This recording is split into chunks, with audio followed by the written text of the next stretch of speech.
Ted Cruz, the Bastion of Hope. That's great. That's just great. Welcome to Nice Ashes. Join hosts Mike and Nate for cigars and culture. Let's go beyond the smoke. What are we smoking today, Nate? We are continuing our Monte Cristo series with the Monte Cristo Monte Toro. Yeah, and I would say this is not quite a Maduro. Maybe it's a Maduro. Yeah, not quite. Nicaraguan, maybe. Yeah. Just saying random words to make it sound like I know what I'm talking about. Hopefully it's better than the classic. I hope so. The cap isn't super exciting to me, but just the cap. It does have that same sweet smell. Not as strong. Okay, start so far. I am pairing this with a Surly Mosh Pit Hazy IPA. It is still hot as fuck. It's hot. So hot. I'm pairing mine with actual ice water this time and some Crown Royal with cherry cacao bitters. There you go. What are we talking about, Mike? Another film review? No, we're starting a series here. I think it's going to be 2 episodes. We're going to let it run what it runs here, people. We're going to play it by ear. But we're going to start a little series that I like to call the first Canadian-born Cuban to represent Israel in the U.S. Senate for the state of Texas, a.k.a. Ted Cruz. There you go. It was a meme. There's a meme that I got passed along by sure. friend of the show, Jordan. He's not a big fan of Ted Cruz, but I don't know many that are, Mike. Supposed to be. Apparently there are, because he ran for president. He was very popular. He's going to run for president again. We know it's going to happen. Yep. I think he's only 57, so we have at least 2 more runs for Ted Cruz, I would say. Yeah. And he's going to get pushed. We're going to find out why. We're going to find out why about Teddy Boy. Yeah. Real quick, Mike, since we're going political again, and the election's coming up again, right? Am I wrong? I mean, there is an election coming up in November, yes. Yeah. Not the presidential one, but there is one coming up. A lot of people seem to think like Trump's going to run again, forgetting that you can only serve 2 terms. I've heard so many pet theories on this. The best one is that he will run as the VP on a ticket, and then somehow they will abdicate and he will become president. These people, they don't seem to have a grasp on how politics works. The people who fear this, because Trump's not necessary, right? He's not necessary. Mitch McConnell is maybe dead or alive. Definitely been a corpse, a walking corpse for years. Yeah. His wife is a communist Chinese person from a rich family, right? These elites, they're not the same as us. They don't have a side. Well, there is a side. There is the nobility and the serfs. And we're the fucking serfs, okay? Yep. 85%. That's the way it is. And I recently found out some information about some revolutionary type of stuff going on back in the 1840s. Sure. I think that's going to be an episode topic. It was a peasant revolt that I had never heard of. Okay. And I think I'm going to do an episode on it, so I don't want to reveal too much. But it's Don't. I mean, do serfs. the episode, but don't reveal too much, yes. Yeah, I'm not going to reveal too much about the future episode, but it's about serfs revolting against their masters in recent times. So, always interesting when you find something that you've never heard of before. I enjoy that when I find something new, so hopefully everybody else does as well. Well, are you concerned about the dumpster running for another term? I mean, he can't. It's interesting that even like the news outlets are like, when Trump runs in 28 or whatever it is, right? Nobody bothers to mention that he's done. He's served his 2 terms and that's it. He has alluded that he wants to. I think that a lot of that is trolling. As I say, people that are concerned about that don't understand. It doesn't fucking matter. It doesn't matter, right? We've talked about it again and again on the show. I guess my concern is that we're to the stage now where even the major media outlets are playing into it, saying that, if he runs for a 3rd term, and they're not even hiding it. They're not even, it doesn't matter who's in there. I get it. But in the past, there was some sense of decorum where it was, you served your 2 terms and you're done, like Obama. Nobody was talking about a 3rd term for Obama. No. Things are more politically wild right now, for sure, than they have been in the past. Yeah. The decorum has become less controlled. That's not necessarily a bad thing. They're still doing the same evil stuff, right? Like, well, yeah. We're ramping up for World War III right now. We have been for a while. So We also know that the political parties are a uniparty aligned against the American people. Yep. So, and I guess if you're listening and you disagree, please come on the show and present your argument. I don't see any evidence to the contrary, I guess, is what I'm trying to say. Yeah. I don't know of any. There's certain individual people who are in office who are not actively trying to kill us, but they're being gotten rid of individually one at a time.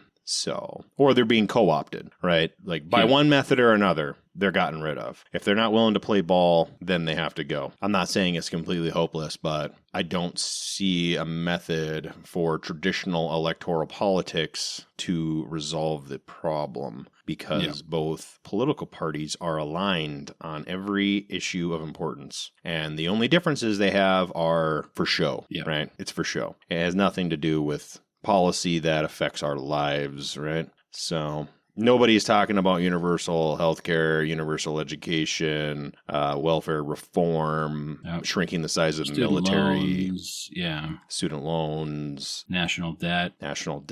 They'll put lip service to it, but there's no plan to, I don't know, not continue to overspend or not to continue with the wars. And it's wild. And there's a ton of people who are brainwashed into believing that it's good that we should go and kill people and wherever. So it's weird. I saw a post today. I was cruising Facebook for some reason. I usually do not. I do not post on Facebook, but I read something one of my cousins wrote, and then one of his friends responded, and it was like some comment about he was praying for peace, but then he hoped for the death of 90 of the Iranians. And he was like, isn't it a little weird to pray for peace and then also wish death on 90 million people in the next breath?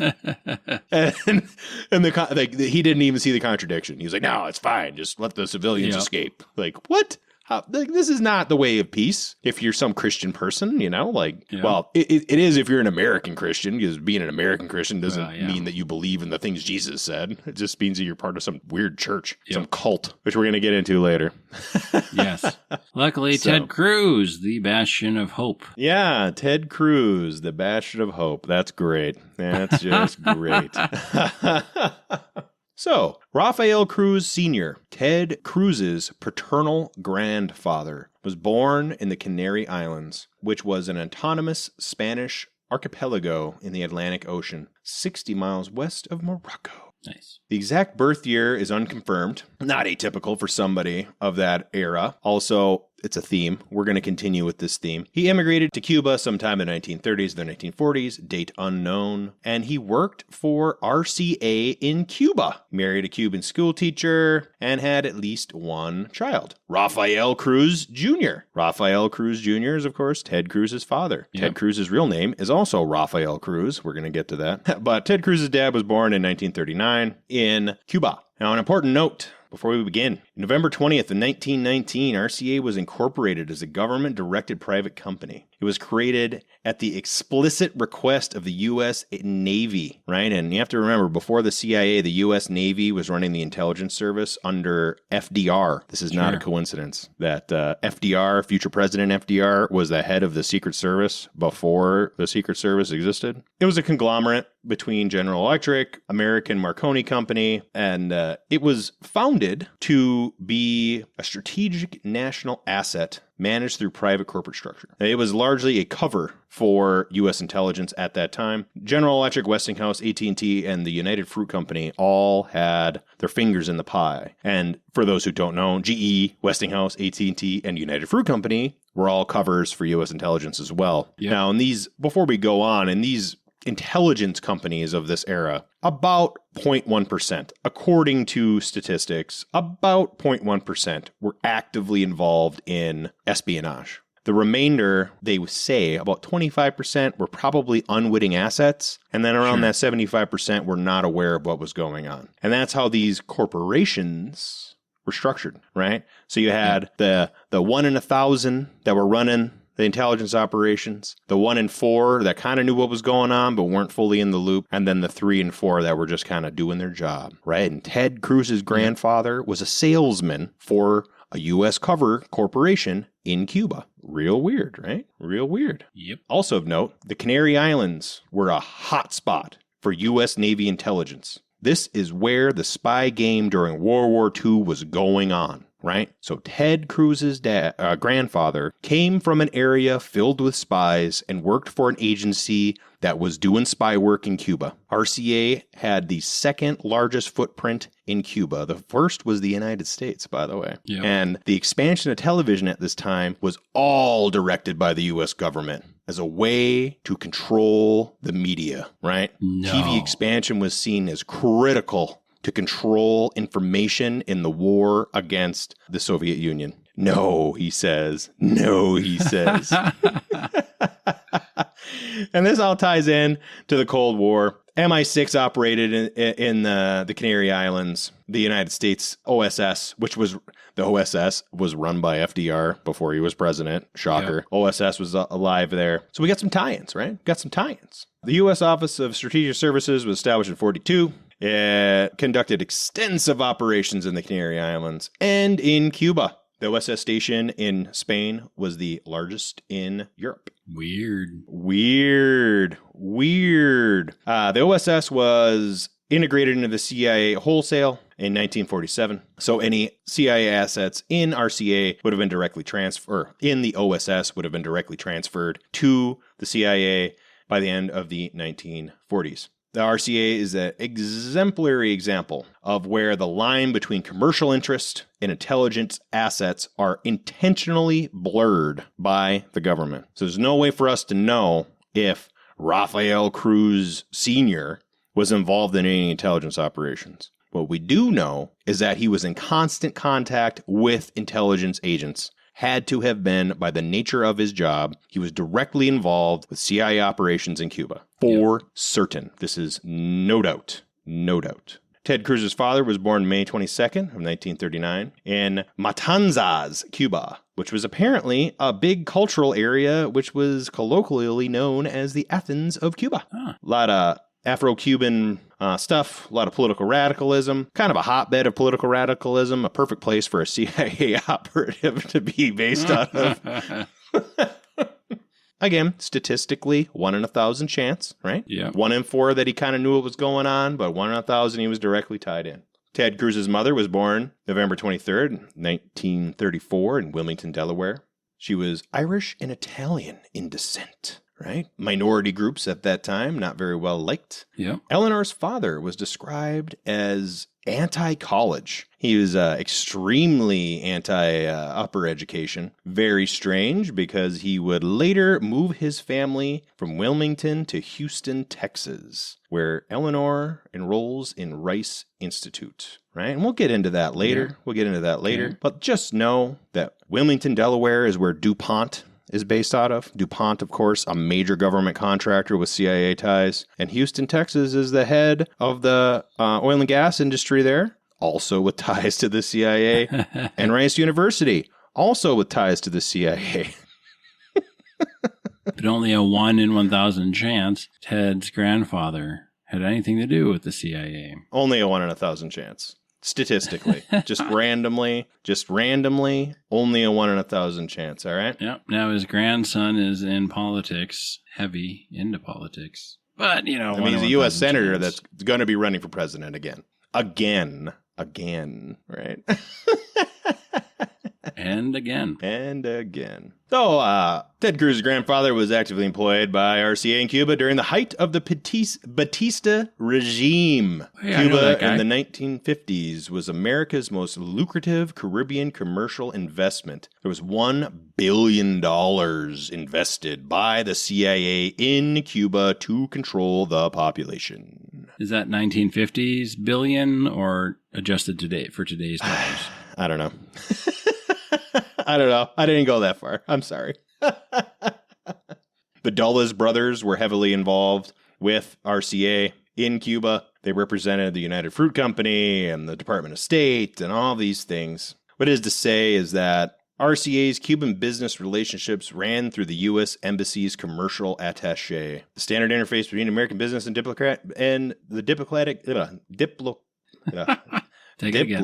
mission. Embassy commercial staff were, in this era, routinely CIA officers under diplomatic cover or civilian CIA assets. Ted Cruz's grandfather, being an RCA salesman, maintaining regular contact with the embassy's commercial office, was, knowingly or not, in contact with the CIA's infrastructure in Cuba. Sure. That is a fact. Undeniable fact. Ted Cruz's mom, her family moves from Wilmington, Delaware to Houston at an unknown date for unknown reasons. There is no public record of why it was done. What we do know is that Eleanor was enrolled at Rice University. Now, Rice University was a free private institution only available to the white residents of Houston, right? And it was free until 1965. So, as with Malay, right, Ted Cruz's mom was a fucking rug puller. She went to the secret CIA school, Rice University, for free. And then her son becomes this like mega conservative asshole who wants to crush us all. And it's a theme, right? It's a theme. Yep. You have any questions so far, Nate? I mean, Ted's mom's dad hates higher education, but let's move to where it's free and also heavily tied in to the CIA. Right. Like, do we have what did Eleanor's dad do? It is not on the public record what Eleanor's dad do. The most likely explanation is that he worked for the oil industry, probably DuPont, which is Delaware's most popular employer, who also had petrochemical operations in Houston. Houston was also the headquarters for Shell Oil, Zapata Oil, all these other oil and gas industries. Now, Shell used Rice as a school to get their technical staff trained, right? Now, Zapata, operated out of Houston, was owned by George Bush Sr. Zapata was a direct CIA cutout, and George Bush Sr. was a director of the fucking CIA, okay? Shell had ties to the CIA, as did Rice, right? These were all tied in with the intelligence community down there, fighting against, Mexico and Cuba and all this stuff. So, though they may not be directly involved, they knew people who were, 100%. They had to have known the people who were, just by proxy. So, from its charter in 1912, Rice had charged zero tuition. It was only available to the white inhabitants of Houston and the state of Texas, which means that Eleanor had to have been a Texas resident before enrolling in the school. She graduated with a mathematics degree and worked for Shell Oil. Yeah. I'm sorry. Was she... would she be considered white in Texas at that time? Yeah, by the 1950s, the Irish and the Italians were white. When she was born, probably not, but by 1955, yeah. Yeah. I think so. So she might not have had, because just white people in general, right? It was free, or she still had to be a resident of Texas? She had to be a resident of Texas or Houston and also be white. That was the rules. Sure. But that could be like a 6-month thing, or I don't know how they determined residency back then. Right. I mean, who knows how long she had lived there. It's not a matter of public record. This is a lot, the Ted Cruz story, there's going to be a lot of this. There's going to be a lot of no exact dates, no exact names, very loosey-goosey, names on voter rolls, names where they don't belong, things that shouldn't happen. A lot of these people of this social class, right? Ted Cruz's family is not of the same social class as mine, right? These are elites. These are elites. These are people like Taylor Swift's dad who can pay to not have a hyperlink on his Wikipedia name. Yeah. These are people like like Taylor Swift's dad, who's only worth, what was it, $12 million on paper, but bought a record company? Yeah. Like, how does that happen? And her great-grandfather ran the stock market or whatever the hell it was? Yeah. Like, that's the sort of money we're talking here. And we're going to continue on. We'll find out more. But this is kind of the story. It reminds me kind of Kirk, not Charlie Kirk, his wife. What the hell is her name now? Erica Kirk, right? Where she's got like 3 or 4 names and 3 or 4 birth dates, and her parents have 3 or 4 divorce dates, and, all this weird stuff going on that doesn't happen to normal people. Right. And it's because all these documents, they could just be fabricated. Right. Like they're not documents in the same way that I have documents, is what I'm saying. Right. Yeah. Like it's murky on purpose, and it's confusing on purpose, is my intuition. Yes, it is. The obfuscation is done on purpose. There are multiple dates or multiple documents on purpose. Right. Yeah. There's overload of information, so you can't determine what the truth is. And then there's plausible deniability, right? That's how it works. As long as you create plausible deniability, you can't be convicted. As noted, his mom worked for Shell Oil. Shell Oil was well known for taking Rice graduates and pipelining them into their way of doing things. Yep. So here's some information. There's 5 documented facts that we need to know, right? The oil industry was classified by President Truman on January 10th of 1949 as a paramilitary asset. This was solidified through the Eisenhower era, right? They were formally enrolled in American and British oil companies in covert paramilitary denial operations. Declassified documents at the National Security Archive, published June of 2016, confirmed the CIA systematically inserted undercover operatives into posts in American and British oil companies whose mission was to collect inside information and recruit other oil employees. Aramco, the predecessors of Exxon, Chevron, Mobil, and Texaco, Kuwait Oil, Bahrain Petroleum, and Iraq Petroleum were all participants. The Houston offices of Humble Oil, Texaco, and Shell were the domestic headquarters of companies whose overseas workforces were enrolled in the CIA architecture. Fact number 2. The Zapata Oil. CIA internal memo dated November 29th of 1975, now at the National Archive, states that George H.W. Bush's Zapata Petroleum, founded in Houston in 1953, was established through joint efforts with Thomas J. Devine, identified in the memo as a former CIA staff employee who was cleared and witting commercial asset for Project Wernby,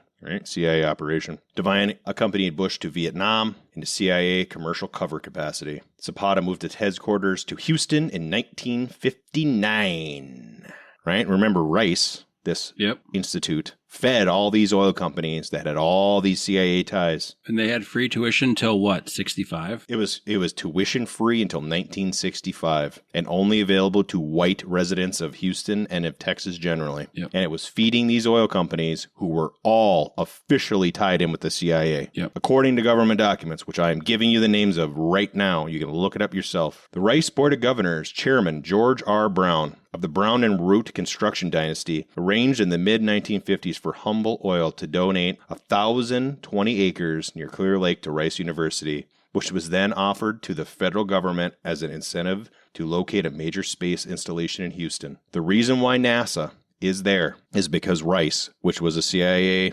adjacent company, convinced or donated land so that the NASA would be put there and potentially be under CIA, investigation. Let's call it that way, right? Is that a nice way to put it?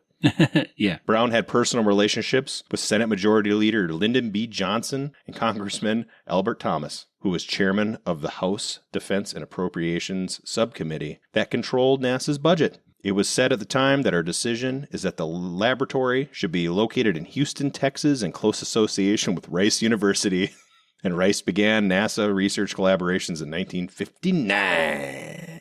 In 1963, they were sold an additional 600 acres, so on and so forth. Fact number 4. As confirmed by CIA Director William Burns, speaking at Rice University on April 11th in 2023, quote, dozens of officers now working at CIA studied right here at Rice. He announced a new CIA scholarship program and internship pipeline at Rice specifically. Nice. Yeah, that's great. And also DuPont, major government contractor. They have ties in with the Manhattan Project, the Savannah River Site, all these Cold War things, the Tritium Project, all these things, right? DuPont's a baddie. DuPont's not a goodie. DuPont, that was the company that Nell worked for in Deadly Do-Right, right? I think she worked for the United Nations. She might have mentioned I'm DuPont. Just teasing, yeah. everything that she was talking about was like all NGO evil shit. She was like Erica Kirk, but in Dudley Do-Right, She was running an orphanage in a Romanian town known for running prostitutes. All right. So Eleanor Dara, Ted Cruz's mom, meets a gentleman named Alan Wilson, who is a mathematics PhD student. They marry in 1956. Shortly after Eleanor graduated, they moved to England, where Wilson continues to live, I believe. Eleanor later returns to the United States, and they divorce at an unknown date. Nobody knows when they got divorced, Weird. But eventually she meets Rafael Cruz in the Houston oil and gas industry in the 1960s. But Junior, right? Well, it's confusing. You got the first Rafael is the grandfather. The second Rafael is the father. The third Rafael is Ted, right? Sure. So Rafael So that we're he'd be, talking the now. third? We're talking Ted Cruz is the third Rafael. We're talking the second Raphael. This Eleanor Wilson, her married name, her maiden name is Eleanor Dura. Her married name is Eleanor Wilson. Her second married name is Eleanor Cruz. And she's Catholic. Raphael Cruz is Catholic. We're going to find this out. They get married and divorced like it's nothing. And they're fucking Catholics. I was raised Catholic. You're not allowed to get a divorce. You're kicked out of the church. It's not a good thing. Hey, man, if you tithe enough, you can do whatever you want. Very good. I like it. Very good. Now, this is all important, right? This is all important because Ted Cruz was born in Calgary, Canada, 1970, and his mother's name was listed as Eleanor Elizabeth Wilson, not Eleanor Cruz. Sure. Very strange. But was his name on his birth certificate Raphael? Mm-hmm. We'll get into that. Yeah, Ted Cruz is not Ted. This is like his third or fourth name, this guy. He keeps on changing his name. I understand that, but you said that his mom's name was her previous married name. So yes. I was just curious if Ted's original name might have been, John Wilson or something. No, and then they changed that. No, later. I don't think so. Okay. Sure. I don't think so. I mean, we're in potentially conspiracy theory waters or on the beach, we are right? Dumping so deep into the conspiracy theory waters because all these people have all these backgrounds with no dates, no information, and it's all tied in with sketchy histories. Yeah, sketch. It's all tied in with the deep state. No direct link, but then everything they do, all the water they're swimming in, is all deep state water. And all that deep state water could be used to run data centers. So what are they doing? I'm just teasing. Carry on. Exactly. So, Raphael Cruz, Ted Cruz's dad, Raphael. According to the story, this is the official narrative, okay? The official narrative is that as a teenager, Ted Cruz's dad becomes involved in political activism against the Batista dictatorship. Of course, his dad was working with the Batista dictatorship, so that makes sense. Now, he claims involvement with the 26th of July movement, Fidel Castro's broad anti-Batista coalition. He has stated publicly that he was arrested and beaten by Batista's secret police for his involvement in anti-Batista activism. Now, here comes one of the rubs. One, the New York Times conducted an extensive search of Cuban records and found no documentation supporting Raphael's claims of arrest, imprisonment, or torture. Contemporaries from Matanzas who were interviewed disputed the depth of his revolutionary involvement. His involvement in the 26th of July movement, which he later represented as anti-communist, is contradicted by the movement's own history as a socialist revolutionary organization. This is the least documented fact of the entire Cruz narrative, because it's just his word. So begins Ted Cruz's dad, Raphael Cruz, his passage to America. So, Raphael Cruz in 1957 moves himself from Cuba to Texas at the age of 17. He claims to have arrived speaking little English with $100 sewn into his underwear, right? Real American pull your bootstraps up type of story, right? Yeah. Which wonderful. Is weird because you'd probably have a lot more than that, being as tied in with the CIA as everybody in his family is, but what do I know? What do I know? So Raphael Cruz applied for and received U.S. student visa from the American Embassy in Havana. And he also received an exit permit from the Batista regime, which allowed him to travel to the United States and study at UT in Austin. And this is, just to be clear, this is Ted we're talking about? No, this is Raphael, his dad. Ted Cruz is not born yet. This is his dad. His dad is from Cuba. His dad moves from Cuba to the United States. He claims he's a dissident. He was arrested. He also claims that this same government gave him a visa to come to the United States and study, and he didn't speak English when he arrived, to study at the University of Texas. Okay? Sure. So he claims that he was arrested by the Batista secret police, and he also claims that he received an exit permit from the same government. His claim is that a family attorney bribed a Batista official for the permit, and he arrived via ferry. He hired what? Saul Goodman from Breaking Bad, or what are we doing? A family attorney bribed the Batista guy so he could fucking escape Cuba stranger as a things have political happened, dissident. Honestly, but okay. I mean, it could happen. All right. I mean, it's starting to get more and more far-fetched. We're gonna get deeper. We're gonna get deeper. Okay. We're gonna get deeper into this story. The Ted Cruz's dad story is interesting. Okay. Uh-huh. Now, the problem is, the American Embassy in Havana worked closely with the Batista regime, and they were aligned with the Batista regime, right? Batista was a U.S. ally. they would have immediately flagged the dissident in the visa application, right? Immediately would have been flagged. Oh, yeah. U.S. consular officers processing student visa applications in 1957 Cuba were not working in isolation. Visa application from Cubans with any security profile were reviewed by the CIA under embassy cover. It's a standard practice throughout the Cold War, right? Rafael, Ted Cruz's dad, claims that he was a dissident, but in fact, he was a young Cuban who was the son of an RCA employee with documented American commercial connections, right? He was academically capable, right? And he claims to be a dissident, which we don't know. But he is exactly the sort of person that a CIA operative would have recruited. Yeah, and you have to think about this, too. I mean, I was going to say, you have to think about this, too, Mike, but it's not you. I mean, you've already thought about it. But another thing to consider, I guess, is probably a better way to say it. Another thing to consider is that if Ted's father's father, right, was working as a salesperson for RCA and was routinely talking to home base, he would be fluent in English. It wouldn't even be a question. There'd be no reason to not teach Ted Cruz's father English as well. You predicted the next segment, Nate. Oh, okay. I mean, I'm thinking about it logically, right? Like, okay, wait, we just said that he's a salesman who routinely contacted, quote unquote, home base, which is fucking CIA headquarters, whether he knew that or not. And sure, they probably have people that speak the language, but more likely they're going to be wanting to converse with them in English. So it's, and if you're a salesman in Cuba working closely with Americans, you're going to learn English. That's just how it's going to be. So the official story in 1957, Ted Cruz's dad arrives in Austin. He enrolls at the University of Texas. He studies mathematics with later work in chemical engineering. By his own account, he claims to have spoken little or no English upon arrival. He learned English by attending movies daily for 1 month. There's some contradictions here. There's 3 compounding contradictions of the official narrative. Number 1. A U.S. university application in 1957 required written essays and forms in English. A student who spoke little or no English could not have completed the application. By January 9th, 1959, right, this is 16 months after he arrived, Rafael Cruz, Ted Cruz's dad, is quoted in the Daily Texan student newspaper with articulate English language statements. And number 3.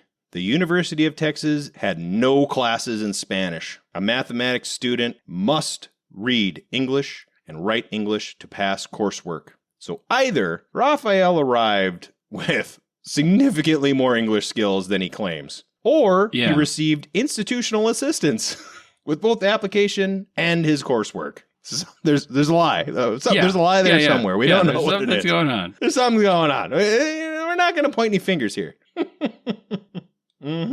Great. It's so great. It doesn't even make sense, right? Why even make the lie? That's the thing. Like, that's such a transparent lie. You cannot. Like, my dad, because my dad was a salesman. Of course, he spoke English. I knew English. Great, fantastic. Carry on with your life. My dad was a salesman for RCA. I went to a school. I learned English. That's all you needed to say. That's all you needed to say. Oh man, it's so ridiculous. Yep. So, as we've documented, he knew English perfectly within 16 months of his arrival. We know this. That's all it takes to learn. It's all it takes. He was quoted in the newspaper. He's around. He's active.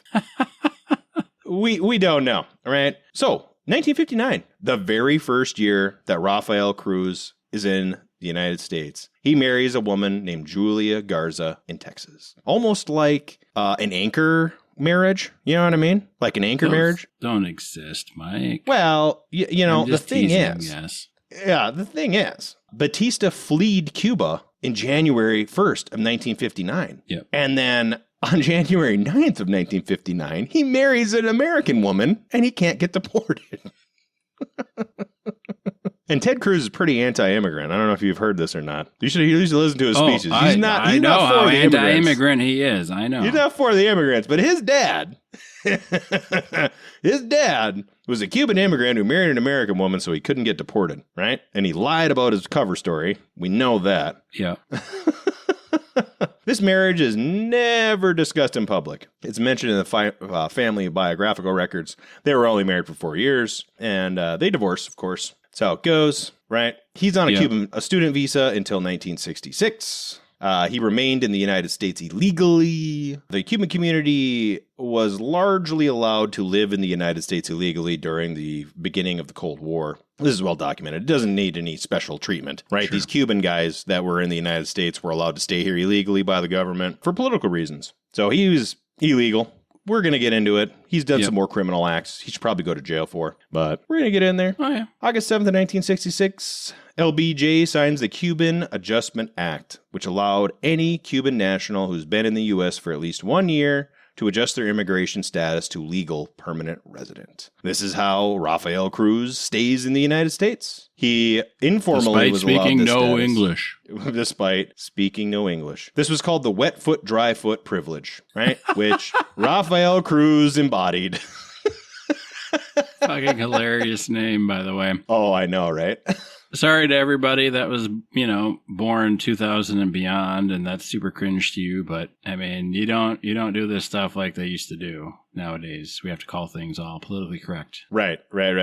Cigar check. I'm about halfway. Are you about halfway? Yeah, I was just going to ask you that, but I figured you'd find a good break in your topic. And I'm halfway, maybe more or less, give or take. It's tough to say. I mean, we've smoked more Toros now because these Monte Cristos are all Toros, and I'm used to the Robusto. It's easy to look down at a Robusto and be like, I'm halfway through. But I don't know. Dude, I like this cigar. I like it. It's good. It's not as mind blowing as the Platinum series thus far, I don't think, but it's good. It's a full body Maduro. It's got a lot of body. There's a lot of body, a lot of flavor profile. It's not crazy. It's just full. Not as smoky. Not as smoky. Yeah, it's not as smoky. Yeah, you're right. I've kind of noticed that. The classic was so smoky I was coughing after I set it down. There was so much smoke coming off of it and out of my mouth, and there was just all of this smoke right in front of me, and it was a lot of smoke. And this one's not as smoky as either the Platinum or the Classic. So, as mentioned, Rafael divorces his first wife in 1963. They have 2 daughters. Julia Garza later becomes some sort of academic person in linguistics and Latin American literature. Some, like I say, these people are not of my social class. They are upper class, right? Like, she's a college professor. He's a CIA guy. Rafael Cruz, Ted Cruz's dad, is in New Orleans at the time of the divorce. Interesting cross-reference. In 1963, New Orleans was the center of CIA anti-Castro exile operations. He remains in New Orleans until 1967, working in the oil and gas industry, right? Yep. CIA's JM Wave network operated extensively through New Orleans in this period. Same demographic, same city. I don't know. Second cross. Yeah. This is not the second cross, is it? What is this, the third cross? The third crossing with the CIA of Rafael Cruz Sr.? Yeah, we're like 3 levels deep in Inception or something. We are getting deep. We are getting deep.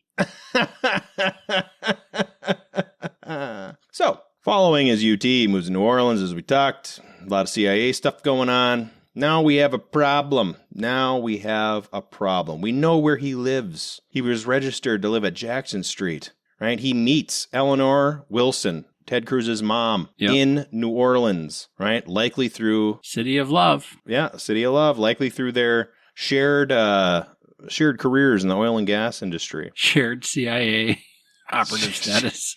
Shared CIA operative status, right? It's a stakeout. So, here's the problem. Now we're in the Vietnam era, right? This is the Vietnam era. The draft registration. Under the Military Selective Service Act of 1948, all male residents of the United States between the ages of 18 and 26 are legally required to register for the Selective Service, including legal permanent residents. Okay. Right? Which Rafael Cruz was. Allegedly. Rafael Cruz was a Cuban national granted political asylum following his student visa expiration in 1961. He was a legal resident of the United States and subject to draft registration. He did not register for the draft until 1967 when he was 28 years old. 10 years after he was required to register. 10 years after he was required to register. Yep. He was a fucking illegal alien who did not register for the draft. Draft dodging piece of shit, just like all these other elites. Yep. Didn't register for the draft. He was never fined. He was never put in prison. He was never prosecuted. And, by the way, this is not a technicality. People were actively prosecuted in this era for this crime. Oh, yeah. He should have been in prison. He is a criminal scum piece of shit. He should be in jail now. They should. I think they should prosecute him now. Might as well for his past crimes. I don't disagree, Mike. How long has the draft been illegal? Oh, I mean, the draft was ended in 73, I think. Okay. My dad was subject to the draft. Sure. Your dad might have been. No, because he was only 13 in 73. He just missed it. His brother, though, was 9 years older, so his brother had to register for that draft. But, I get what you're saying, and I'm not saying he's a good guy. I'm saying that I think the draft is wrong, and I don't think people should be registering for the draft. Even though the draft is illegal, you and I still had to register for the draft when we turned 18, which is weird because it's illegal, but we still have to register for something that's illegal. But it wasn't illegal at the time that he should have registered. Doesn't mean it wasn't still wrong then. And it doesn't exonerate him at all because he's very clearly a piece of shit. So I had the AIA bot look it up, and I had to come up with some reasons, and I came up with 3 reasons. Okay. All right, and you're gonna love them. You're gonna love the 3 reasons. Yes. All right. Something about Number Israel, 1. right? Something about Israel. Yeah, something about Israel, okay. right? A Cuban exile who registered late without fanfare would not have been a priority. Possibility, right? It's a possibility. Sure. His residential status was in limbo. It was largely ambiguous, the wet, dry, thing. So maybe they weren't going after them. That's a possibility. The most structurally interesting explanation, though unverifiable, was that a Cuban exile in New Orleans from 1963 to 1967 in the oil industry, which we've already discussed, CIA heavy, with a father who was employed by RCA, also CIA heavy, could have been cooperating with the CIA's anti-Castro operations, and then he would not have been prosecuted.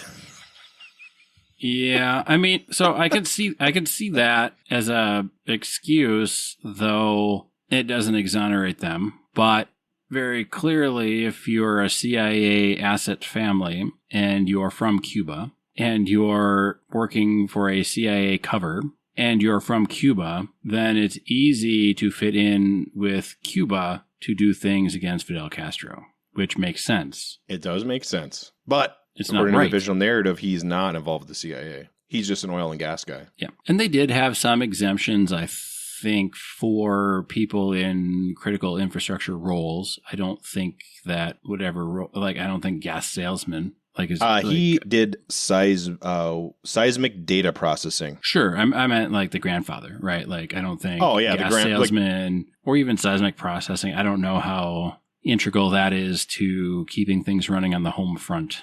To use that as an excuse. And I think if that were true, that would be the excuse, I wanted to go, but I was integral to the infrastructure at home or something like that, right?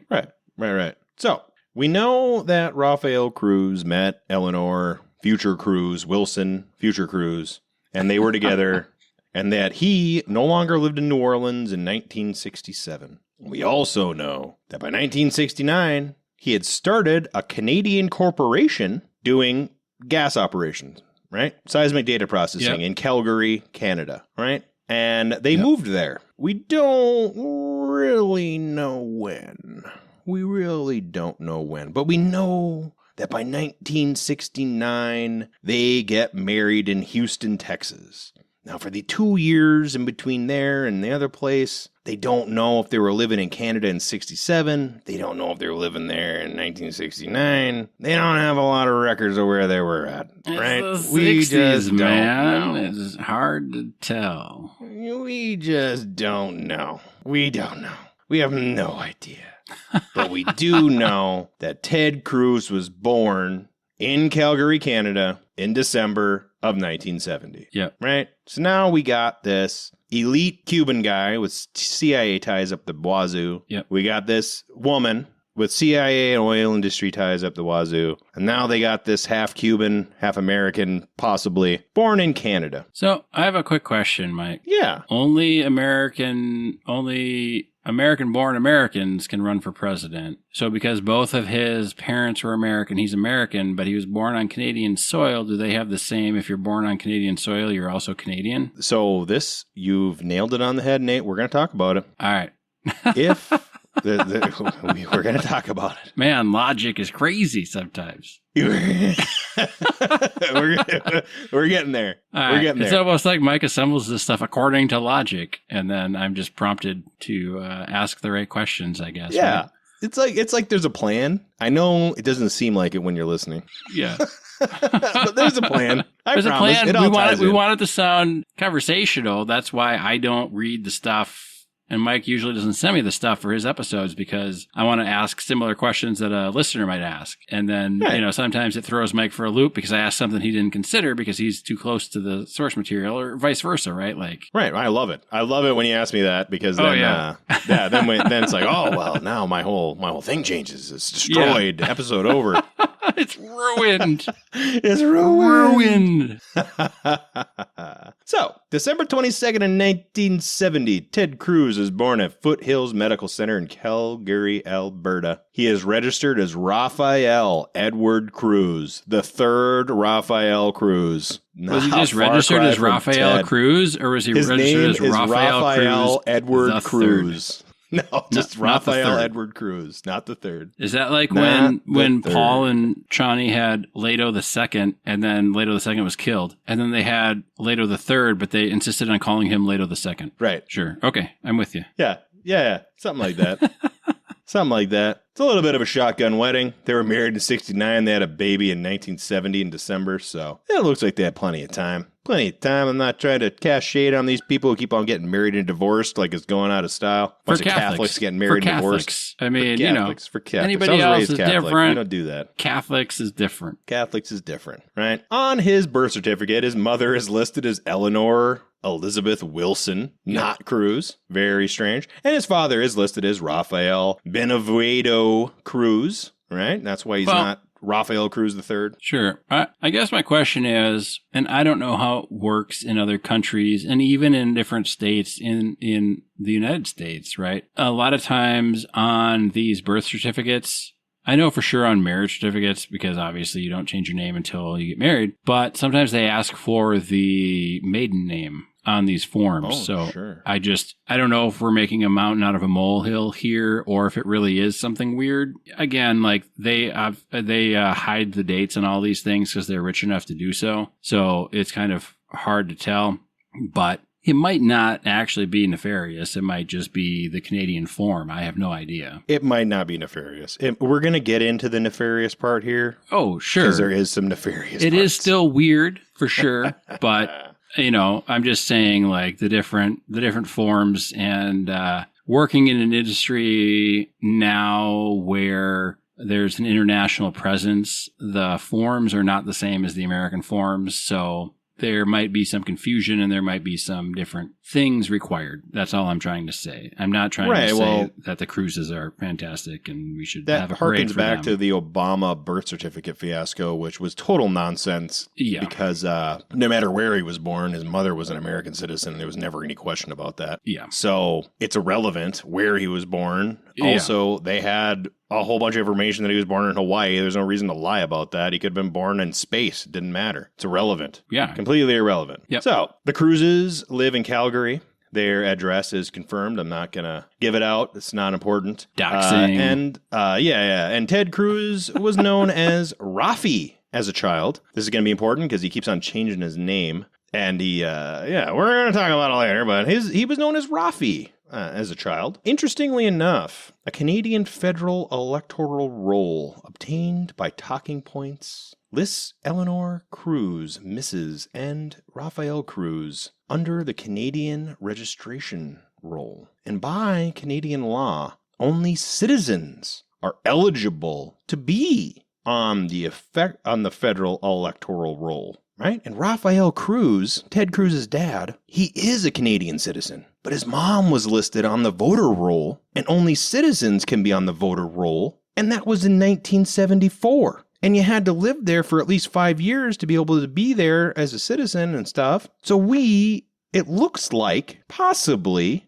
at the time of Ted Cruz's birth, his mother was actually a Canadian citizen. Isn't that interesting? There's a lot of people that have dual citizenship. Oh, well, Ted Cruz was born with triple citizenship. Even though Cuba doesn't recognize Ted Cruz as being a Cuban citizenship, they deny dual citizenship status. But he was born with it. If we can't import Cuban cigars into America, they're not going to recognize Ted Cruz as a Cuban. So if we want to get this sorted out, we got to get some Cuban cigars up in here. Right.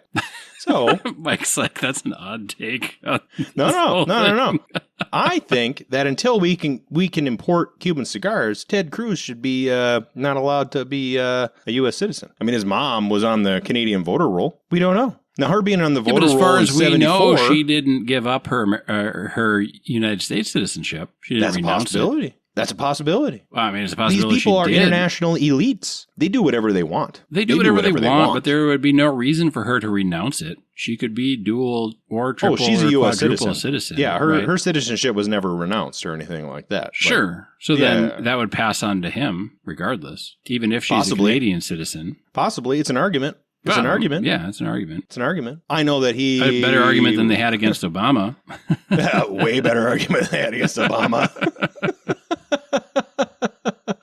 I don't understand, and I know people aren't cigars, but if corporations are people, then just bear with me. I don't understand why we can't import Cuban cigars, because Cuba's evil, but we can let some Cuban, Ted Cruz, run for president. Like, the fuck is that about? I don't know. I mean, obviously, he's not the Cuban government and blah, blah, blah, all this stuff. I understand that.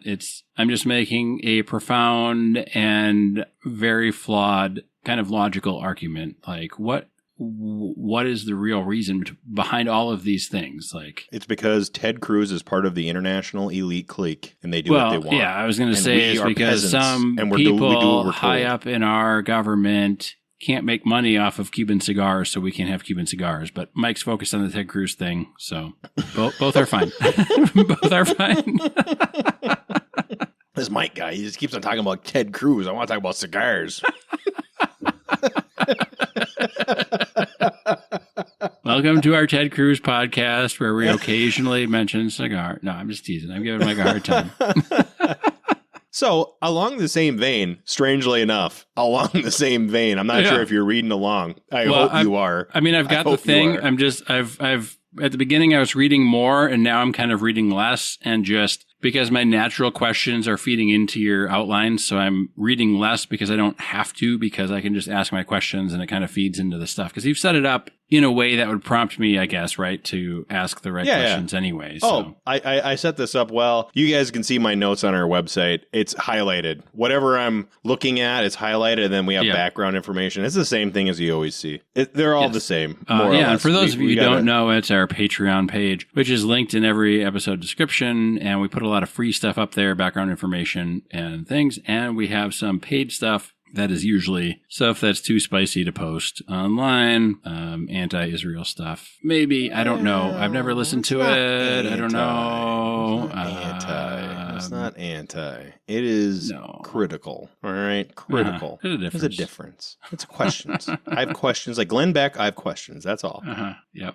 All right. So, 1974. RB Cruz and Associates Limited is sold. So, Ted Cruz's parents are, of course, Canadian business owners, and they sell their Canadian corporation to some French conglomerate called Veritas. Again, all these evil names, right? Veritas. All this means shit. Truth, doesn't it? Yeah, it means truth, but it's a fancy way for the elites to shit on you. It's exactly what it is, all right? Like Palantir, right? All these things. Like, it's not good. You don't name your company bad things. Like, it's not like, oh yeah, Evil Incorporated. Like, nah, that's not what they say. They call it Veritas.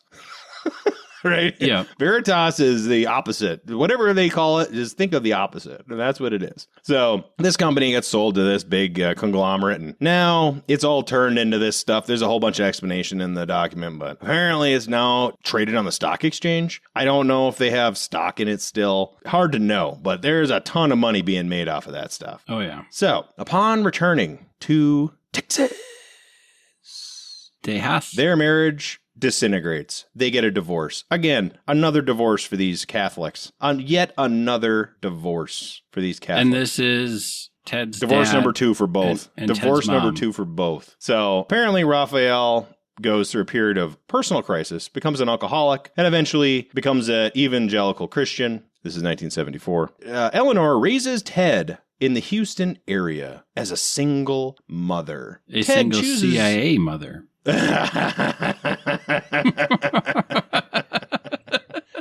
So, yeah, they were Catholic. They convert to evangelical Christianity, Texas. Ted changes his nickname from Rafi to Felito, which means little something or other. I don't really know. Apparently it's a nickname for little Raphael, right? All right. So little Raphael. He's called little Raphael as a little boy. He was called Rafi when he was in Canada. Then he changed his name in Texas to little Raphael. Felito, right? That's so nice. Right? And then much more adult name than Rafi. Right. It is. So, apparently, when he joined high school, he changed his name to Ted. And we'll talk about it later, but apparently his dad wasn't very happy about that. Sure. So, shocking. So when he changing his name, is he legally Raphael or is he legally Ted? He is legally Raphael. Okay. Ted Cruz's name is Raphael Edward Cruz. Okay. So there is a basis for Ted. Yeah. There's no full name Tedward. I think we should make that a thing. No, but Ted is short for Theodore, not for Edward. Yes. There's still a disconnect, but I think Tedward should be a new name. So all of you people out there writing like books and movies and things, Tedward. Just think on it. Tedward. I like it. Tedward. It's perfect. I like it a lot. So, from the ages of 4 to 13, he was raised in a single-parent household, with Eleanor as his primary caretaker. I mean, allegedly. With an unstable and alcoholic, non-custodial father who converted to evangelical Christianity. Raphael eventually becomes a preacher. We'll get into that. He's tied in with... We're going to get into Ted Cruz's dad's got an interesting political past as well. We're going to talk about that throughout. Sure. This. But yeah, Ted's from a broken home. Pretty interesting. Tedward. Brigham's a lifelong mission to find paternal male validation and a conservative hierarchy. His psychological Should be dynamics... easy to do since all the conservatives seem to like little boys. Especially the Catholics. Now, here's an interesting point. This is something that only these super rich people do. Sure. They separated in 1974. The divorce between Raphael and Eleanor Cruz did not get finalized until 1997, approximately 20 years after their separation. Yeah. Right? What is up with that? Well, their tithe went down at the Catholic Church, so they had to wait long enough.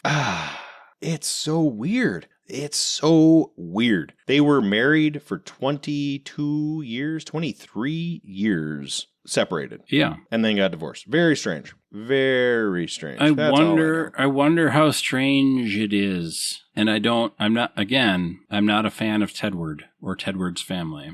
No matter how madly they want to convince us they're rah-rah full-on Americans and or not working for the CIA. But if you're a Catholic, and it's weird, I guess it's weird here because they've already been divorced from other people and Catholic, but when in the 70s they were divorced, so that would have been after kind of the Cold War stuff when everybody was like, commie bastard stuff, right? And if you divorce, you're not an American, things like that. But I feel like there was high societal pressure for Catholics specifically to not divorce. And I feel like the separation living was kind of the way around that for a bit. But again, not for them because they're rich enough to do whatever they want. They're connected enough to do whatever they want. So it is weird. I'm just trying to... is that they both convert to evangelical Christianity when they hit Texas. So they're no longer Catholics. I don't know what the evangelical rules are in divorce. I'm not an evangelical. Never have been.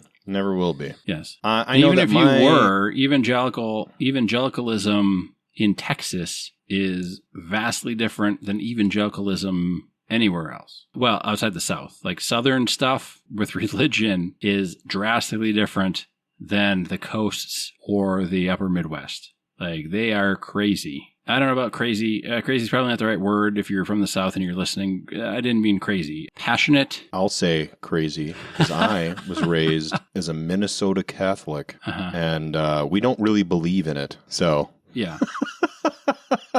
I don't know. I don't want to put anyone down for what they believe, but No, I don't want to put anybody down. Very different. You can have a Minnesota or Wisconsin Baptist. It's not the same as an Oklahoma Baptist. Let me tell you that. That's all I mean to say. So I don't know what Texas evangelicals think about divorce. Can't be worse than what just general Catholics do. So it's weird that they would spend 20 years separated but not divorced. Oh, it's going to get weirder, dude. I'm sure it will. It's going to get weirder. Sure they're living, it's going to get so weird. But I just wanted to mention, because we talk about some of these things and they're not in the same era that we're living in. So the society was different. The culture was different. They were. I'm not trying to give them an out. I'm just saying, like, some of that stuff is different. I personally know some people that are relatives that were Catholic that got divorced in the 70s. And one of them left the church entirely, and the other one stayed in. But if you're a divorcee and you didn't get your first marriage annulled, you don't have marriage rights. You're like, it's very strange. It's very difficult to be in the Catholic Church as a divorcee without a fully annulled marriage. And the annulment costs money. That's what it's about in the Catholic Church. You have to pay. No. You're telling me religion costs money? What? I know. So your kids,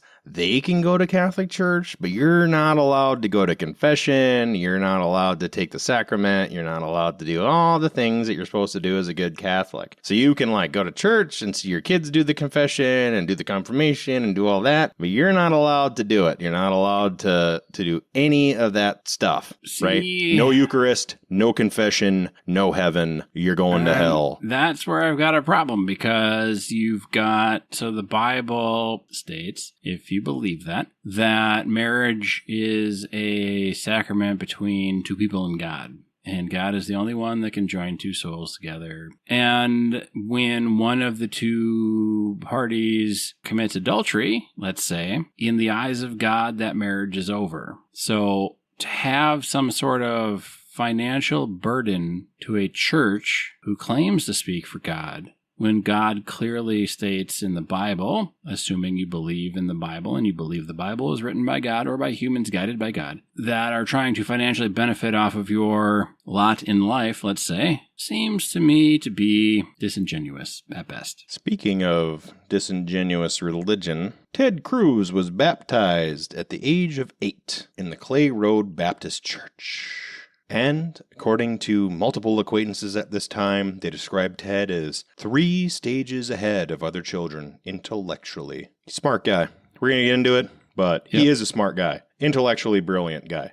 Scary smart, for sure. Pathetically intelligent for how much of a follower he becomes. So, we're going to change gears here. Heidi Nelson, Ted Cruz's wife, right? We're going to talk about the whole Cruz family here, and we're covering everybody. I know there's a lot of dates, a lot of information. Let's just say that she was born on August 7th, 1972, to a dentist and a dental hygienist. They are Seventh-day Adventists. Very, very religious Seventh-day Adventists. Mm-hmm. From the age of 4, Heidi accompanied her parents on missionary trips to Kenya, Nigeria, and Asia. She grew up everywhere but the United States. Everywhere but the United States. Sure. By the age of 10, she had announced the intention to go to Harvard Business School. Now, her mother is documented as saying that this was a shock to them because they never talked to her about Harvard Business School, and they don't know where she got the idea of going to Harvard Business School because she didn't grow up in the United States with anybody who was an American. Who would know about Harvard Business School? Such a random thing. I think that was the school in the Rocky and Bullwinkle cartoons that Dudley Do-Right went to. Oh, yeah, I'm sure. That was syndicated outside of America, of course. Heavy sarcasm for those of you who don't know me. It's real weird. I guess we're building this thing where Ted Cruz is a foreigner. He was born in Canada. He was raised in Texas, which is pretty foreign to me.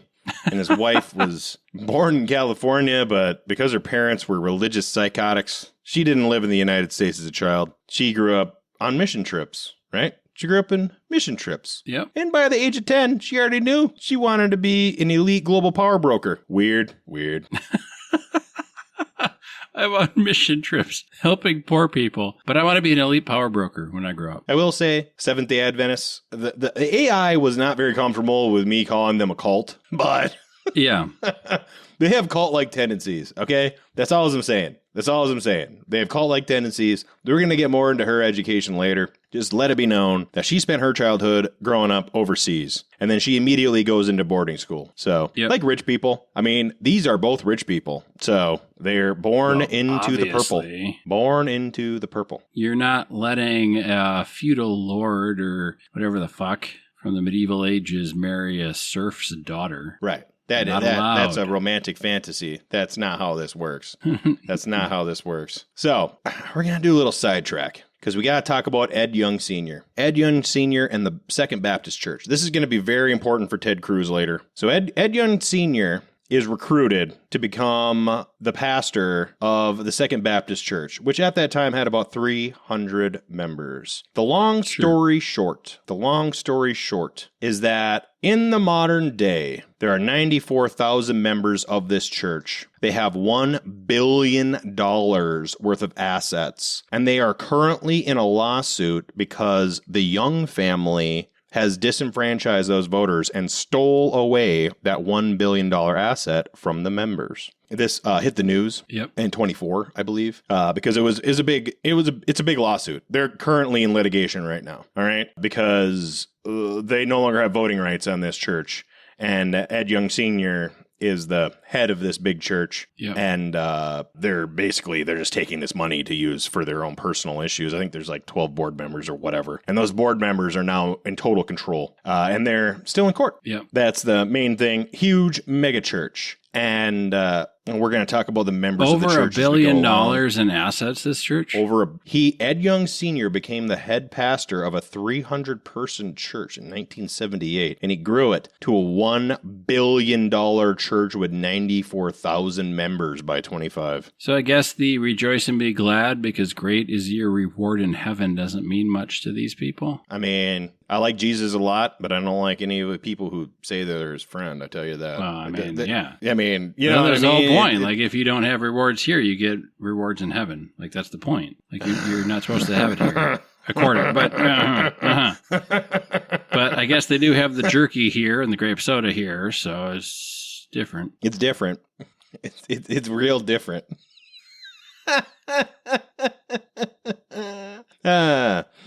Young, he's a very political guy, very politically connected. But he didn't speak any English. No, Ed Young, not Raphael Sr. Oh, Ted's dad. We're talking about Ed Young. Ed Young's the head of this big church. Big church. And I got a shit ton of stuff highlighted about we got these guys. Ed, we got Raphael, we got Rafi, we got Rafaelito, we've got Tedward. It gets confusing. This is the important part, because I'm skipping over most of this church stuff, right? Yeah. There's $1 billion of the assets. They got 94,000 members at this point. The important part is that the Second Baptist Church in Houston, right? Their membership includes Governor Dan Patrick, right? Governor Greg Abbott, U.S. Representative John Culbertson, John Beck, who is a big industrialist, right? Ed Hendy, right? Yep. Jim Montauk. All these rich, powerful Republican guys are all in the Second Baptist Church. The Second Baptist Church is one of the headquarters of Republican power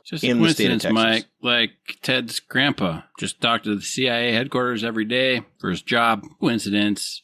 Obviously, he didn't know what was up. There happens to be guys from the CIA and from the Senate and from the Heritage Foundation all tied in with the Second Baptist Church, which is where Ted Cruz is based out of. Why did everybody move to Houston all of a sudden? No reason. No reason. NASA's there. CIA's there.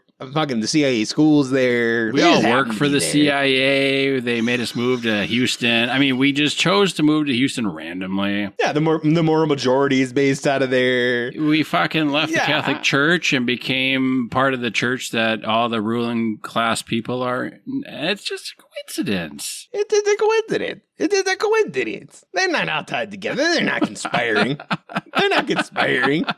Yeah, it was hard keeping track of things in the 60s and 70s, like dates and whatnot. And, we know exactly when fucking Julius Caesar died. But, help us if we can figure out when the fucking Cruz family moved to Houston or whatever the fuck, right? Yeah, Lord help us that we know when the Cruz family moved to Canada and signed up for Canadian citizenship, which the dad is and the mom maybe.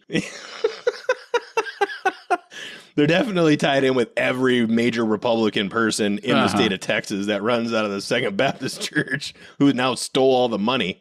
Stole all the money from the plebs.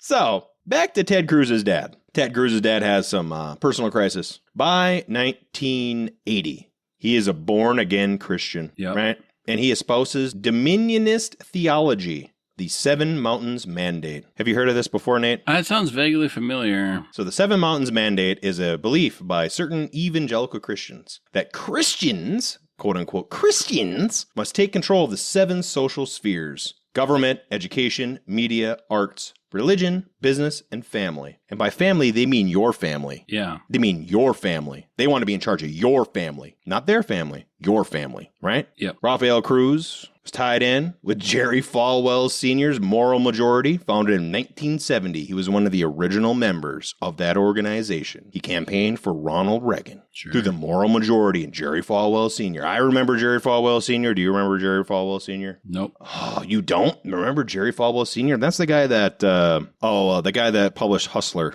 Flint, Larry Flint attacked Jerry Falwell Sr. Yeah. The Moral Majority was a huge political force that pushed Ronald Reagan back in his day. And Ted Cruz's dad was one of the main guys in that organization. Okay. By 1980. So he went from being an alcoholic piece of shit who got a divorce in 1974 to being one of the lead guys in the Moral Majority in 1980. Very strange. Well, I don't know that he was an alcoholic piece of shit. Maybe that was a cover story, Mike. Well,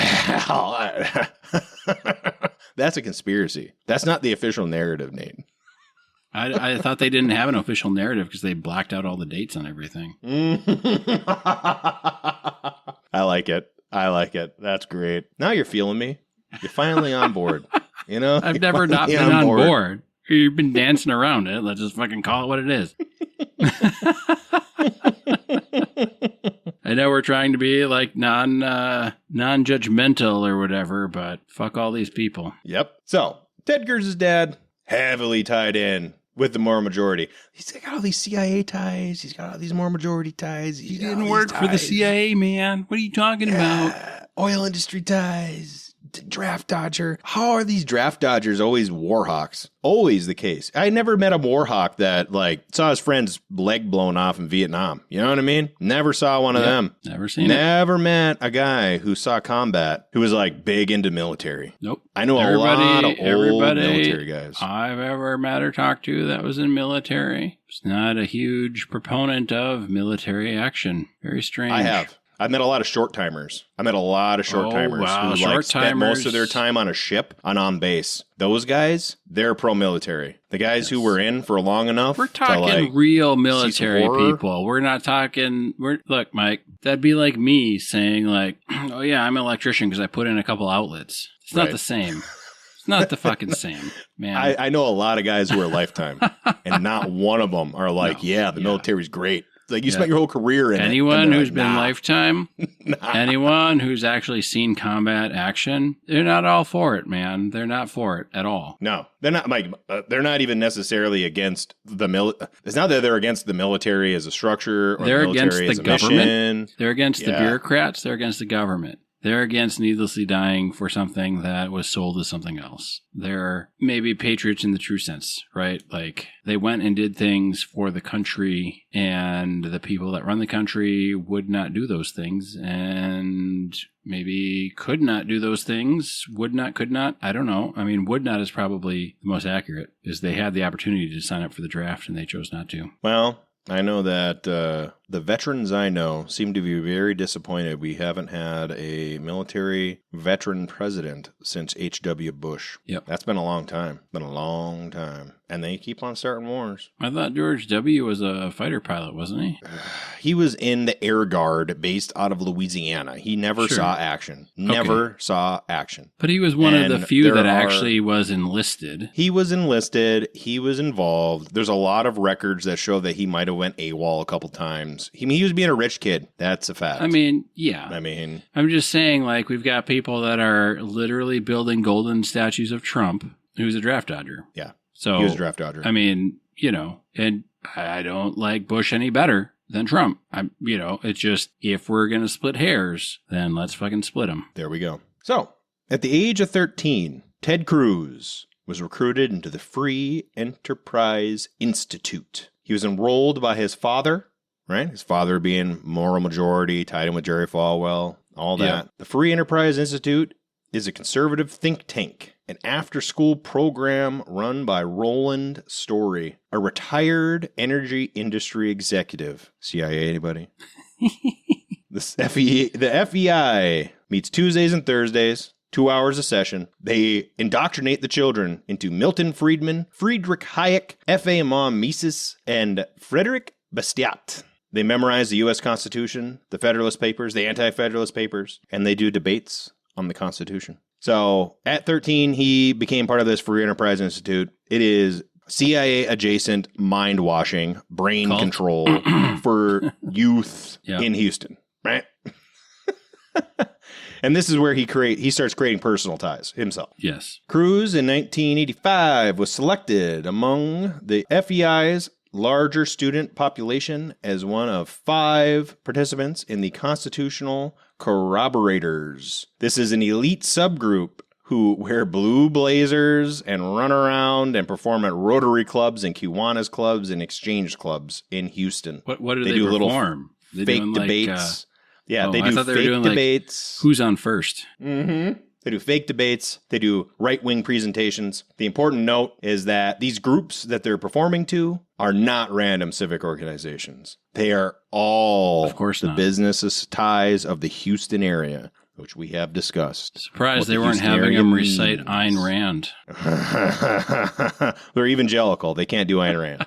Ayn Rand is for people like us, the fallen ones. Well, Ayn Rand is to people brainwash like us us when we're young and full of testosterone and want to fight people. Oh, dude, one of my best buddies in college was an Ayn Rand freak, just like you. And I enjoyed Ayn Rand, but it was like, come on, man. I used to be, but it's awfully black and white. And guess what? Life is not. No, it is not black and white. It's not black and white. It is not black and white. It is very not. So, it is very gay. I mean, gray. Ooh.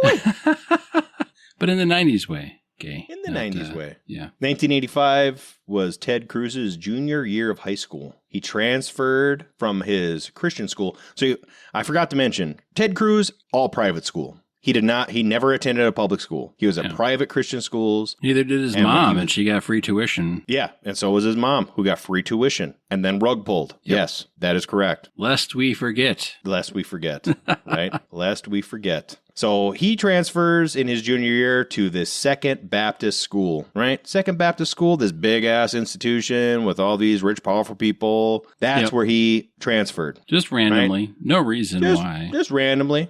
Right? Second Baptist School was Houston's premier conservative Christian private school. Got conservative, right? In the name. Right? It was the educational arm of the megachurch, whose donor network is the Texas Republican establishment. Cruz joins the speech and debate team. He excels. He is an excellent debater, a master debater, if you will. This institution was intended for elite college prep and placement for political operatives by the Houston clique. Yes. We're going to transfer over here to Heidi Nelson. How's your cigar? I'm getting close to the end here. I'm getting close to the end, too. So you called it. It's going to be a two-parter on the old Tedward. Do we want to finish up Heidi Cruz's academic career before college? We want to finish off high school here? Yeah. I mean, I've got probably an inch and a half left, so whatever you feel is appropriate. Okay. Yeah, I got about an inch. It's getting a little sour. I'm going to let it cool. This is what I had with the classic series. About this point, it got pretty sour. So there we go. At least I'm going to smoke it a little slower. So we've got time to get through whatever you want to get through, and whatever is a good end point. Yeah, we'll finish off high school. Okay, we'll finish off high school. Yeah. So Heidi Nelson, future Heidi Cruz, she completes her high school at Valley View Adventist Academy, which is a private boarding school for Seventh-day Adventist children. Right? It's not a traditional feeder school. It is just a cult school. Well, is it comfortable to call it? I mean, it's a private Christian boarding school. It's not normal stuff. It's not what normal people do. No. It's what elite people do, right? Yeah, it's an elitist thing. I think a lot of the religious schools are cultish, but that's me. I mean, everybody else do what you do. I believe in choice for my children, and I will not hesitate to answer questions they have about God or different religions, and I'm not going to put those things down, but I'm not enrolling them in a, like a how your parents think school, right? Like I think that's silly stuff, but that's just me. So, Ted Cruz, senior year, he was ranked number 1 in his class. He was ranked number 1 at the Second Baptist School. Which is like this. For academics or second? Yeah, academics. Yeah, academics. He was the number 1 academic student at this weird private Christian Republican feeder school, right? He's real smart. But he's vice president of the student body. He was born in Canada, Class president twice, vice president of the student body, co-author of the student council, football team, blah, blah, blah team, Kiwanis Club, all these things. He was really active. All this stuff.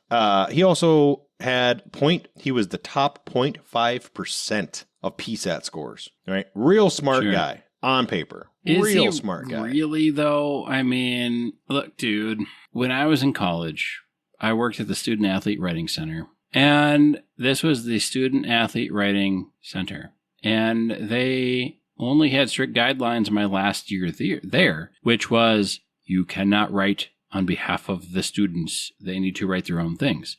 But it was also, even with that rule, my last year there, it was understood that what they wrote needed to be rewrote until it was good. So I can't write it for them, but I would have to sit there and tell them, basically, how to write it to make it so they could still play on the field, right? Right. Now, it was different based on sport. The Romanian volleyball players were crazy intelligent, okay? But you know who I never saw?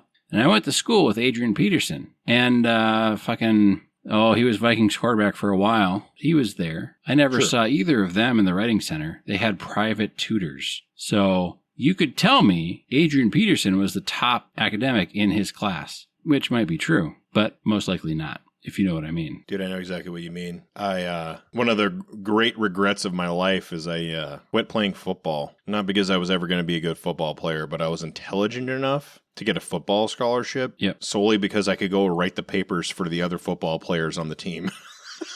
Well, your knees and they used to do that. Your knees they used to do that. Oh, yeah. Oh, for sure. Yeah. You'd have the football team, and then you'd have all these football scholarships, and then 3 or 4 of them, they weren't there for football. They were there to do everybody's homework. Yeah. I was like, I could have done that. I'm big enough. I could have, been a fake lineman or whatever. Yeah. Could have rode the bench for a while. Yep. Could have rode the bench, got a free school, got some free school. Yep. That'd have been nice. Then I would have, I don't know, done the same fucking thing probably, but whatever.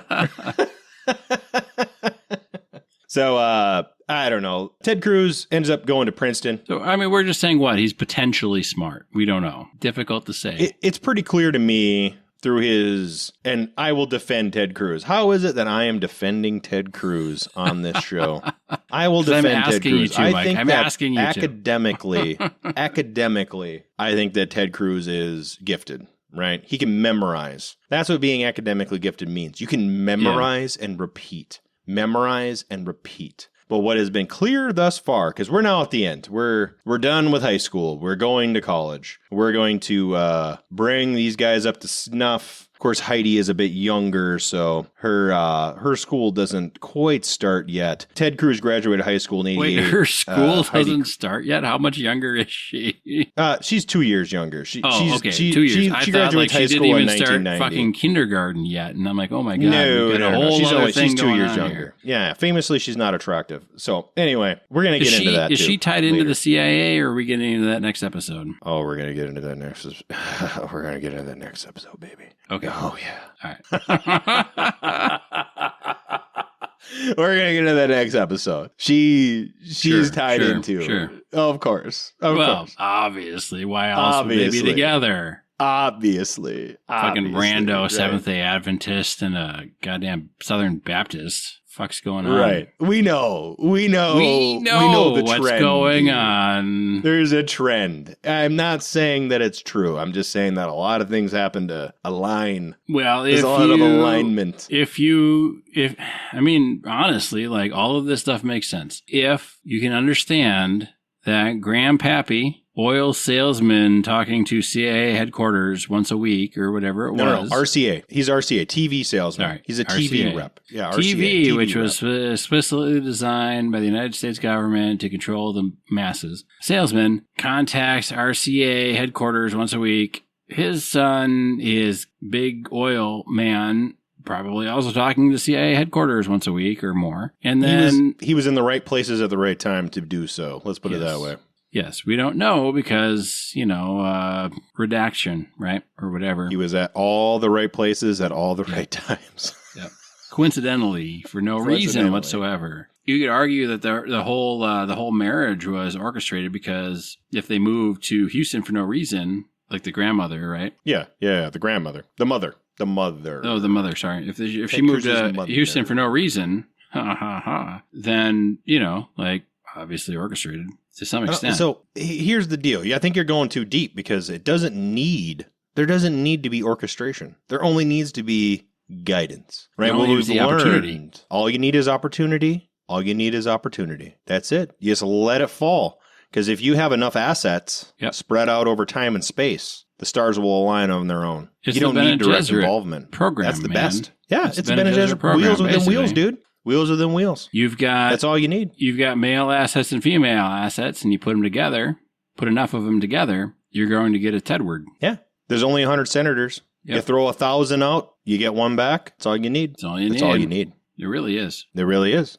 Right? You reap what you sow. That's all you need. And Ted, I think we might have shortcut that FEI training and his youth growing up a little bit. Yeah. But just understand that he was being groomed from a young age. Yeah, I guess what I would say is when we say somebody was privileged, it really means groomed. In a lot of ways. Yeah. Because you don't get privileges without having a debt later. No, nothing comes for free. Yep. Nothing comes for free. And it's not a coincidence that, his dad got him into the FEI. His dad got him into the Second Baptist Church. He's raised by a single mother. Yep. But his dad, who's involved with the Reagan campaign in 80, can advance his son's career in Houston in the Republican politics. His dad, whose whole life has ties with CIA-adjacent things. And his grandfather had ties with CIA-adjacent things. His whole life. I mean, how absentee was his father really? Right.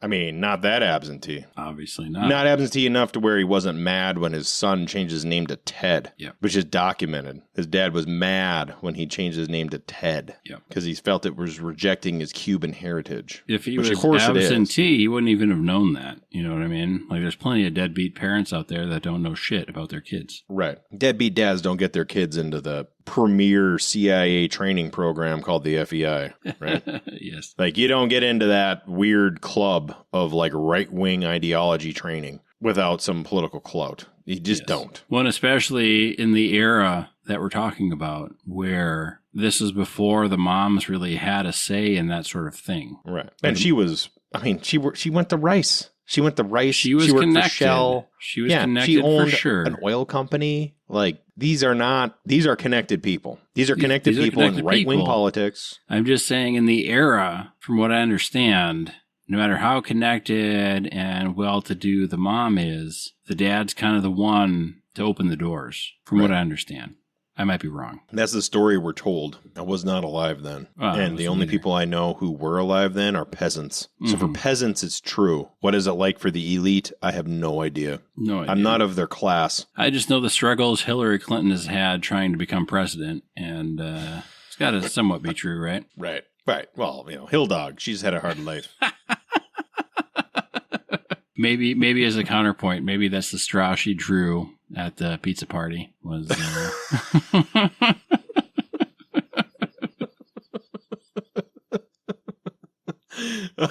I tell you what, it wasn't a Chuck E. Cheese. Why did that owner of that pizza shop have ties to all these important people? That's what I want to know. Like, I realize there's no basement, but that guy knew a lot of people. Like, he was going to a lot of parties he had not been to. I don't know.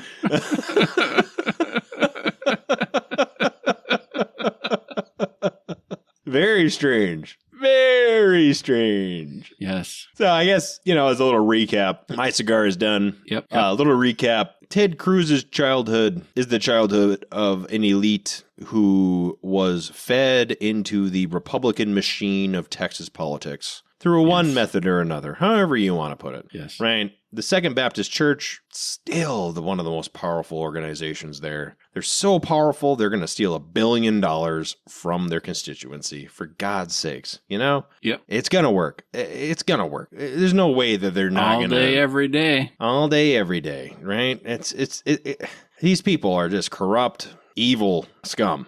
And when Ted Cruz now becomes, because we know in 28, he's going to be on the ticket, right? He's going to be one of the people who are running. Oh, he's going to, he's going to go to the Republican National Convention for sure as a contender. Oh, he might not be the one they choose, but. Yeah, he's a contender now. He was a contender in 2024. He was a contender in 20. Yep. This is a major political figure in our country, no matter how you want to split it. And he's a product, right? Yeah. Well, he was a product up till the time he entered Princeton. And he's an immigrant product that hates immigration. Yeah. Yep.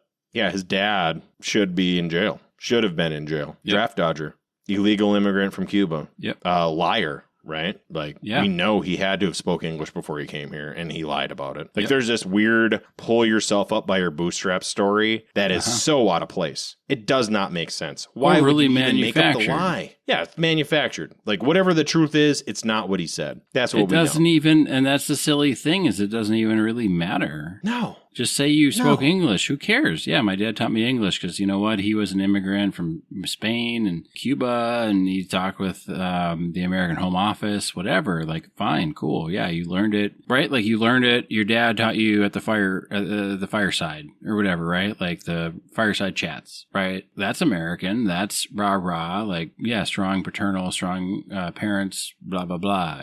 It could play just as well. And probably even better because it's not a fucking lie. I mean, it might be a lie about how much his dad cared about him, but it's less of a more lie. Believable than saying you got into the University of Texas with 0 English skills. Yeah. And then learned how to speak English from watching movies. Well, that's what we talked about in our Somali series. We talked about the one guy who actually did learn English from watching American movies, but he was in Somalia. Right. And didn't have a dad talking to the American CIA headquarters every week. So. Yeah, he wasn't an RCA salesman. Yes. I mean, this is code, right? It's all code, man. It's code. Fucking smokescreen shit. Yeah, we explore it because it's code language, and if you don't stop and think about it, it can go right over to the top of your head. Yep. That's what it's intended to do. That's why it's code language. It's by design, right? And a lot of the dates are obscured or hidden because it's by design. You don't really know. You don't know. That's the point. Plausible deniability. Plausible deniability. Yep. Just say nothing. Say everything. Say contradictory things. Yep. They can't all be true. And they can't all be false. They can't all be false either. Well, they can all be false. They can there all could be a truth that is left unsaid. But if you read between the lines, it can't all be false. No.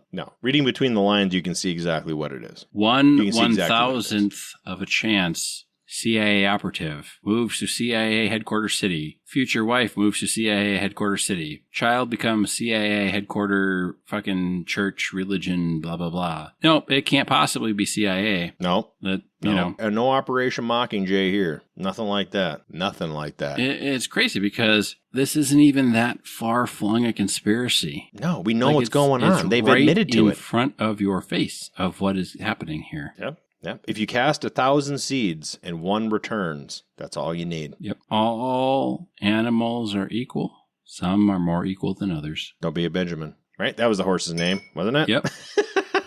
I mean, or do be a Benjamin. I mean, that's... Wow. Right. Yeah. It's pathetic. It's pathetic how clear and how obvious it is. And Obama was the same, by the way. George Bush was the same. Trump is the same. Bill Clinton's the same.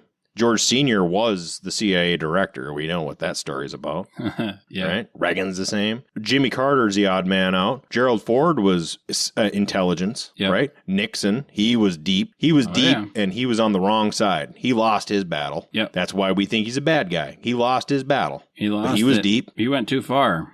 Too public. Yeah. It's real weird that Nixon's son married Eisenhower's daughter. I saw real weird that. how that worked out. Yep. Strange Right? times. All these guys going back. It all makes sense from a certain point of view. Yep. And we're not a in medieval control. point of view, some would say. A Canaanite point of view. It's almost like the two sides in the Bible never stopped fighting. Weird. And everybody's willing to say that the Middle East is always going to be at war, because they always have been. But then everybody else is suddenly okay with each other. Real weird. Real weird. What are you rating this cigar, Mike? Oh, this is a tough one. This is tougher than the last one, Nate, because It's I not really that tough liked. for me. This one's easier for me. Okay. Gosh, it's hard for me because I really enjoyed the first half. I was like, oh man, that's a good one. I You know liked what? it. I'm just going to copy you. I'm just Sure. going to straight up copy you. See, and I gave it a 2.75 because I liked it better than the classic series for sure. And I feel like I liked it better than the Rocky Patel box pressed ITC Super Fuerte Maduro we did, which I gave a 2.5. And I feel like this one is better. I would much rather have this one than the Rocky Patel box pressed, I would as well. is what I think. And that's why I gave it more than that, but just moderately so, because I would still rather have the Don Smith Series D. So would I. Isn't that sad? So would I. The first half of this cigar Yeah. was a 4. Yep. But that second half, Really I good. didn't get the same drop on the classic that you got. But Okay. I got a very dramatic drop on this one. Yep. This one dropped significantly, and it became more and more and more sour. It was very hard to smoke there at the Okay. end. And I did it to the end. Yep. But I did the end too. I mean, it was a good cigar. I smoked first it a half. little slower at the end, which made it better, but it was still a little bit sour at the end, which I wasn't a huge fan of. But it was better than the classic, and I still feel like it was better than that Rocky Patel box pressed we did. We were super disappointed with that one. That one was very disappointing. And there wasn't any part of it that was superior. At least the first half of this cigar was very good. I really liked it. I would have put that as a 3.5 maybe. Yep. Something in that range. And then that last quarter was really garbage. I did not enjoy it, but Yep. It was interesting times. yeah. So as far as the Monte Cristos go, the platinum, we like the platinum. The platinum, that was easily the best one thus far. Easily. And this one was, I mean, it's fine. I wouldn't buy it again. No, I don't know that about it again. I wouldn't have any hesitation smoking it again. But, it's kind of like, oh, I've got a box of these. Do you want to smoke one with me? Sure. That's a poor sell. That's a poor sell right there. Poor sell. That is not a recommendation. I never said it was a recommendation. There's some of them, there's a couple of cigars that we've smoked where I would not smoke them again. Even if you paid me to smoke them, I would not smoke them again. The Undercrown Shade, I'm not smoking again. Cult Blood Red Moon, I'm not smoking again. I'm not doing it. I just won't let it happen. I'd smoke the Cult Blood Red Moon again, only because it was so bad. It was so bad. Yeah. Well, I mean, I bought the Blu-ray of Sharks of the Corn only because it was so bad, but also enjoyable. That's a good movie. I know That's it a good is. movie. I know. I'm just, to each their own, I guess, right? But I mean, we watch Bill is Above movies and enjoy them. man, they're great though. I think They are, and they are great. I mean, have you watched Ant Farm Dickhole yet? No, the DVD, the Blu-ray is on my little shelf. And when my wife is gone, I'm going to watch it because she won't watch it with me. I guarantee it. That and watch Ass Monster. And those two movies gave me a whole new appreciation for Beelzebub and his works and his body of works. And if you go look at our Instagram, you'll see the stack of Beelzebub Blu-rays that I now own and that eventually I'll be working my way through watching, mostly because of how much I enjoyed Ant Farm Dickhole and Ass Monster. And it really helped me see the joy of the filmmaking, even though he said he hated Dickless Zombies because he was shooting in Texas and it sucked ass. But I still like Dickless Zombies. I thought that was a great film. I enjoyed it. It was very uncomfortable.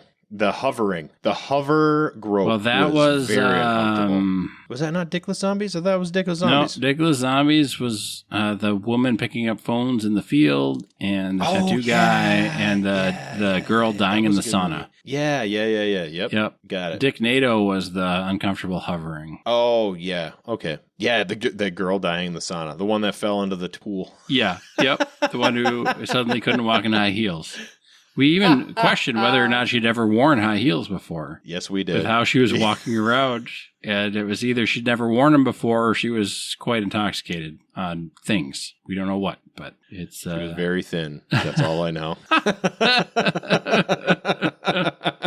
Some things line up when you look at them. The same with Ted Cruz. So, yeah, there we go. Yeah.